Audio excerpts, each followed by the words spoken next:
week, and I can't believe it's week number 5 already, we're looking at what I call flying splits. The proper name is Ekapada Kundinyasana number 2. And sometimes it's called dedicated to sage number 2. And there's lots of different names behind everything, okay? But it's flying splits. Because if you think about the shape, it really resembles a splits, and then you're kind of, it's a balance of splits and, or Hanumanasana almost, and Chaturanga, right? So that's what we're trying to visualize. And it's one of those shapes, when I first learned it, I remember watching people, and it's the same as how I teach it now. I would say to people, okay, cool, come from 3-legged downward dog, bring the knee to the outside of the elbow, and if you know the arm balance, jump into it. And I would constantly try to bring my leg forward, try to lift up off the ground, and just nothing happened. Until, of course, suddenly one day, something somewhere along the line clicked and started to work. So I've taken the time to break this shape down a lot in my own practice so that something kept on happening.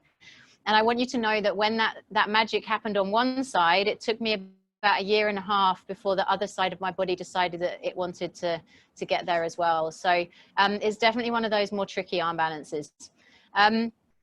But it's really, really fun and playful when you get it. And then it's one of those shapes where when we've been working with crow, so in week number 1, you're tilting your body forwards, right? And when we're in side crow, there's that twisting motion and still tilting forwards. And then when you're in arm pressure pose and firefly pose, you're almost leaning the bottom back to be able to get the balance. So you kind of go from being in this direction in crow, same for side crow, and then you're shifting to being in this direction with your legs and torso for the other 2.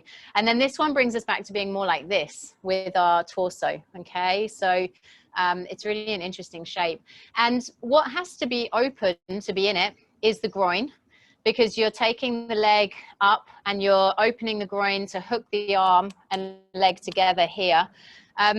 Psoas, so muscles on the front of the hips, have to be open, because if you think about it, you're in a straight line with the back leg, aren't you? The back leg is straight. And if you're tight in the psoas, you're never going to really be able to lift that back leg up off the ground if it's pulling down with tight muscles, short muscles. You'll see what I mean in a minute.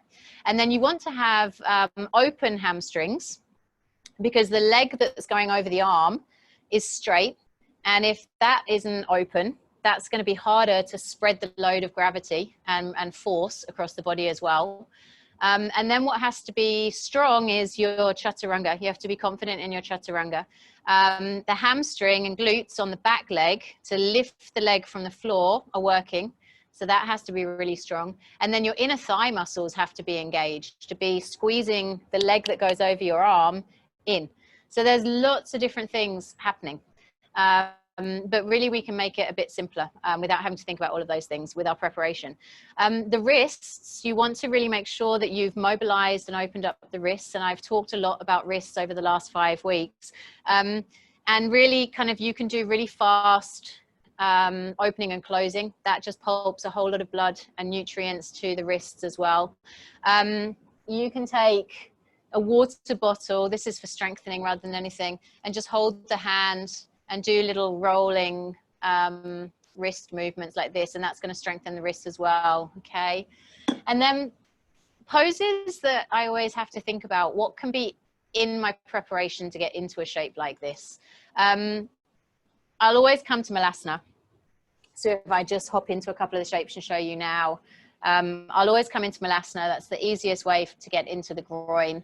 And I'm practicing opening the groin by pushing the elbows into the thigh, and then I'm also practicing pushing thigh into elbows, okay, so that I'm engaging that inner thigh muscle as well, which has to happen in the shape itself, right?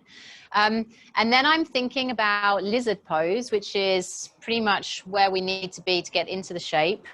And you can start with the knee down, and you can start just coming into it like this, right? So you're opening psoas, which is fantastic.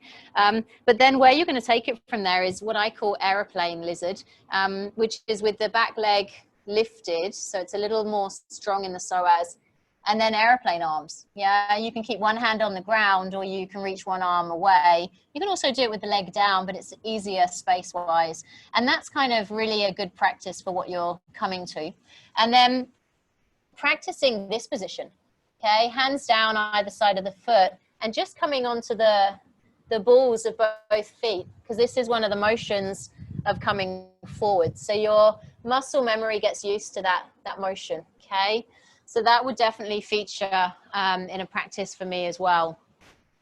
And then the way I like to come into the pose is from three-legged downward dog. So I would have lots and lots of repetitions of that. And then I'm engaging this lower band of muscle in the tummy as well. It's the transverse abdominis and rectus are going to help as well as psoas here. So a three-legged downward dog is coming from here. And you know, in my class, I'm always bringing knee into nose. That's a really nice way to strengthen the core. And then lifting up. Look at my leg when I'm lifting it, okay? You can't see it so easily. If I move forward, maybe you can. I'm flexing the foot, okay? So I'm lifting and I'm already then empowering the muscles in the back of the leg in the same way I will be when I'm eventually in the shape lifting that back leg, okay? So the other practice that I do is taking the leg from there and squeezing it in as high as I can to the outside of the arm, and then taking it back up, because that's a repetition of what I'm doing. And then another thing I'll do when I get more confident with that is squeeze it in and yogi push up, okay? So I'm coming into bent arms here and then lifting up and taking the leg back, okay? So I'm alternating between finding my shape, lifting up, and then using the muscle on the back of the leg to warm the muscle up and get it used to firing up, okay? So that features a lot for me. And then something which might seem a little strange, perhaps, is Dandasana. And Dandasana, or staff pose, is where you're pushing into the hands, you're sitting up tall, ribs are drawn in towards each other, the belly's engaged, toes are pointing towards you, quads are engaged, and it's a really nice practice of having all of the muscles in the body engaged in terms of good posture. Because what we're doing when we're in the shape with the legs is pushing the feet away from each other. And we're using the toe being pointed towards us to help to straighten the legs. And when we straighten the legs, what we find is that we've got a bigger spread of muscle engagement, which takes the effort and the pressure away from the wrists, okay? So I'll often remind myself what is good posture, like this. And Tadasana, or mountain pose, is a really good practice as well, okay, obviously. And then if you know your hips are tight, coming right back to basics, and I'll come to the shape itself in a moment. I'll lie on my back, and some of you did this in class with me today. I'll take 5 to 10 breaths like this, so I'm opening hamstring, and you can work with the mobility of the ankles if you want, but really this is enough, okay? You can then take the leg out to the side, so you're opening up adductor area, and you can take the leg over to the outside edge as well, just to release any tightness here in the lower back as well. So I would do 5 to 10 breaths in each direction to get the hips ready, okay? Because there's lots of different things that have to happen in this shape. And then foundations of the shape. So things that I'm always trying to think about, what has to happen in the shape itself? Well, the first element or foundation that I'm talking about is the hands. And every time we're in downward dog, every time we're in anything with the hands on the ground, really, plank position, I'm suggesting that you push down through the heel of the hand, the knuckles of the fingers, and then the fingertips themselves. So gecko hands almost, yeah? And the more you spread the hands, the more you're getting engagement through the arm muscles here as well. So this is really, really helpful. And you might find when the hand is on the ground that this part lifts up a little bit, but you can then kind of balance pushing it down. And if it lifts a little, it's okay, but you've spread the load, okay? So you're not dumping into the wrists. And then your chaturanga arm. This is the only arm balance, really, where you're actually coming into that kind of 90-degree angle, yeah, like this with the arm. So if you go too far down, you're putting all of the weight into this part of the wrist. You can see that right here. So if you can come more like this, what you're doing is stacking bone on top of bone and spreading the load and using the shoulders to do that. So we've got to prepare the wrists and be ready and think about our chaturanga, okay? A way I like to think about getting the upper back strong for this is taking the arms out ahead of you, okay? Arms parallel to the ground, And you can practice this with me if you want to. Pushing the hands away to begin with, so you just feel what it's like to have that 90-degree angle with the hands, spreading the fingers wide, because why not? It's good practice, okay? And then imagining from here, turning the palms to face each other, imagining you've got a block in between the hands. And then while you're here, draw the belly in as well, because that's good practice too. Squeezing the block in between the hands, and then draw the shoulder blades back, okay? And it's almost like you're squeezing a block in between the biceps and the forearm and the hands. And then I want you to bend the elbows and then still squeeze like you're trying to maintain the wrist and elbow being the same width. And that broadens your shoulder blades ever so slightly. And it's really like you're squeezing this block in between biceps and hands still. And then keep everything the same, but turn your hands away and like this. Okay, so fingers towards you. And you're maintaining everything about that strong upper back. You're maintaining everything that's strong around the arm. You're using the shoulder rotator cuff muscles, and you've got the hands set, okay? And then relax and let that go. And I feel like that's a really nice practice. And also for headstand, that's really good. Practicing for forearm stand, it just fires up the muscles in the rotator cuff area, the upper back and trapezius and rhomboids. So that's something as well. Now core is that drawing the belly in and lifting up. That's another one of the elements that I'm always thinking about. So I'm always making sure I'm engaged here. By firing up here, I'm automatically firing up the multifidus, the muscles that support the back of the spine as well. So I'm strong here. My spine is long. So I'm always thinking in this shape, long spine, collarbone broad. Okay, so that helps us, this practice of this, what we were just doing before, really helps us with remembering collarbone broad. Often we're rounding the spine and we want to be really strong in the spine. And then the other thing, like we were practicing in lizard before, is that looking forward. Often when we're in arm balances, we look down, and that's why we can't really take off. So we've got to look forward, and remember you're on the balls of your feet, so you're rolling forward as well. And I think some of us, Lucy, when we did your private, we were doing plank to chaturanga and then chaturanga through to your uplift, and we were kind of coming down and rolling forward at the same time. It's the same kind of feeling with this preparation for this shape as well, okay, when you come into it from lizard. So I'll show you what I mean now, because I've talked a lot and haven't shown you the shape. So the actual shape is like this. I'm going to come into it from three-legged downward dog, and then I'm going to show you how to come into it from lizard pose, okay? So hands are wide, and I'm coming into three-legged downward dog, so I'm lifting the leg high. I'm bringing the arm as high up as I can to the outside of my, my leg to the outside of my arm. Chaturanga arms, left elbow is coming into my body. I'll show you that in a moment. I'm looking forward, lifting back foot, foot is flexed, and then I flex the other foot and extend that foot too, okay? That's the shape. Now what I'm doing with this arm is trying to hug this in and gluing it to the side of my body, okay? So I'm literally gluing it into the side of my body.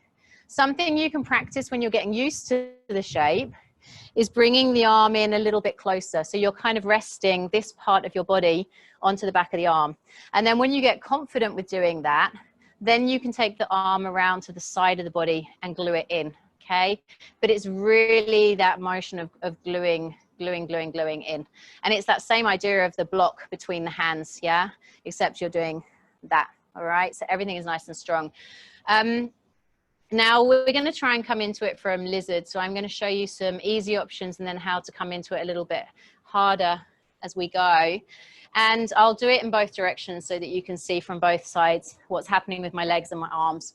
So lizard pose, remember, is this with the hands on the inside of the foot and the chest is reaching forwards, okay? Now, the foot is out to the side of the mat. And we're going to come into the full expression. So tucking the toes, lifting the back knee, and I'm reaching the arm under, and it's kind of like the aeroplane arm, but here I am, hand is here. I'm almost in a chaturanga position with my arms, but remember what I was saying about when you come down through your chaturanga into your uplift, you have to kind of roll forwards, don't you? So what I'm going to practice first of all is elbows are drawing into the body, okay? I'm leaning down so that the left arm is coming into my body, and I'm lifting the right heel from the ground, and I'm squeezing that right inner thigh into my arm. And then I'm just seeing if I can lift the foot to begin with, okay? Just seeing if I can do that. And that's all I want to do in the first attempt, okay? So your starting point is here. Your arms are coming towards Chaturanga. I'm not leaning forward yet. I'm bringing the arm as close under as I can. I'm lifting the heel and then lifting the foot, but squeezing the arm and leg against each other, okay? So that's the first round. And then the next level of, I call it cheating, but it's just sensible practice really, is what I call the lizard hop, okay? So I want you to keep remembering toes pointing towards you, legs are strong. I'm coming into my shape, okay? I'm leaning in, I've lifted my heel, I'm ready. I'm leaning left arm into left body, I've lifted the leg and I'm flexing the foot away. And I'm alternating between lifting and tapping, lifting and tapping. You see, so I'm going from front foot on the ground to back foot. It's kind of like a, what do you call it, the kids thing, the seesaw. So at that point, you're not really flexing the foot, you're kind of tapping the toes, going back and forth. Does that make sense? Yeah, so you're finding your balance. And the thing I find with arm balances is that when you're practicing getting into them and you're not getting lift off, by practicing those little tipping points, you kind of understand where you need to be. You understand where it doesn't work and you understand what does work. And then suddenly you find that perfect balance where you get the lift off, okay? So let me show you again what I'm meaning. So here I am in my lizard. I'm lifting the foot, chaturanga arms, I'm coming forward. Watch all of those things happen at once. I'm lifting the foot, leaning into my chaturanga arms, flexing the right foot now, because the next step of what I'll practice is just tapping back leg. So I'm going to lift back leg and drop it down. Lift and down, lift and down. You see what I mean? So right leg stays there, but I'm just doing the hops with the left leg, okay? So that's another option. So you can do that hopping thing with toes pointed, with legs extended out. They don't have to be perfectly engaged. And you're just balancing from one toe to the next. And then the second step is then practicing extending the right leg over left arm, pushing away with the heel, leg is as straight as you can. And you're hopping just with the back foot, okay? So you're lifting up, flexing the foot, putting it down. And you might get some air time, you might not, okay? And that's a really nice way to practice it as well, okay? So two different ways there. And then the way I personally like to practice it, it's also the way I teach it, is coming into it from downward facing dog and that lifted leg. So let me talk you through that and show you that in both directions, okay? So, and the reason I don't teach this in class very often is because we're doing it via a computer right now, and I prefer to see people with things like this. So leg is lifted, okay? And I'm coming forward, elbow to outside of thigh, chaturanga arms, looking forward, squeezing leg into arm, left arm comes into side body, I straighten the leg, and then I lift the foot, okay? So both feet are reaching actively away from each other with toes pointing towards my body. Okay, and that's my preferred way to come into it. Okay, so there's a couple of you I can see are playing in the background. Keep on playing. I'm going to show it to you from the other direction. While I'm showing you from the other direction, if there's anyone on any of the different places that's watching, if you have any specific questions, type them in and I'll try to answer them. I want you, when I turn the other way, to watch the arm. It's going to come into my body and I'm going to over exaggerate it. So my left shoulder is probably going to drop down, but I'm really drawing elbow in so that it makes sense for you what I mean. Okay. You can try and do this so that you can all see it easily. Okay. So leg lifted. You're focusing on my left arm. I'm bringing right leg to outside of the arm. Chaturanga arms, straightening out right leg, elbow in towards side of the body, and then I'm lifting the feet, okay? And flexing them away.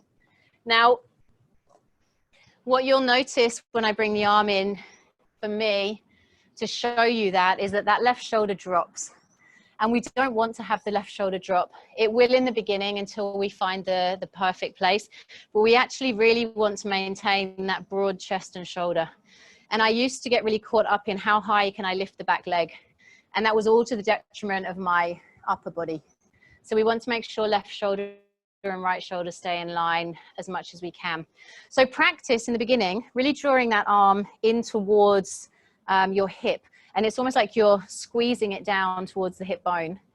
And then once you feel like you've mastered the legs, that hopping thing and lifting thing, you're then going to glue the arm to the outside line of the body instead. Okay. All right. Two things that happen. I see it all the time. People throw themselves into it with momentum, which is why I'm taking the time to tell you what has to be open and strong so that you can move slowly into it. And when you move slowly into it, you're doing it from a place of strength rather than momentum. Momentum can carry you into it, but it's not going to save the joints very well. And it's not going to allow you to come and jump from that shape into other things, okay? So we go nice and slowly. So I'm going to show it to you one more time. Coming into it from lizard and then coming into it from three-legged downward dog, and then any questions that you have, type away, okay? So coming into it from three-legged downward dog, leg lifting, knee to the outside of the arm, chaturanga arms, looking forward, leaning forward, flexing the feet, reaching them away from each other. Toes are pointing towards me, heels are reaching away, okay? That's my downward dog, and you can transition right back into three-legged downward dog. Those of you who have a jump back in your practice from a crow, then you can practice jumping back into chaturanga from that shape as well. I can't show you that right now with my wrists a little bit tender, but that's an option for later. And then one last time from lizard, coming into the full expression with that back knee lifted, heel pushing away, hands on the inside of the foot, leaning down, taking the arm to the outside, chaturanga arms, picking the foot up, flexing it straight away. Chaturanga arms, leaning forward, left elbow into the side of my body, and then picking the foot up. Remember, the options in between are working with one leg extended and hopping the back leg, or hopping between both, okay? All right. And that is everything that I can tell you about the shape right now. So if you have any questions, type them through. If you have any questions later when you're practicing it, I'd be really happy to hear. And yeah, tag me if you're practicing, and I'd be really happy to see the shapes, give you advice. And that's it. Okay. Cool. Thank you very much for joining, everybody. Keep on practicing, keep on playing. Remember, stretching of the wrists afterwards, reaching of the heel away from you, fingers towards you. Interlacing the fingers, figure of eights, okay? And then this is really, really nice, okay? All right. Mwah. Thank you for joining, everyone. Take care. Have fun playing.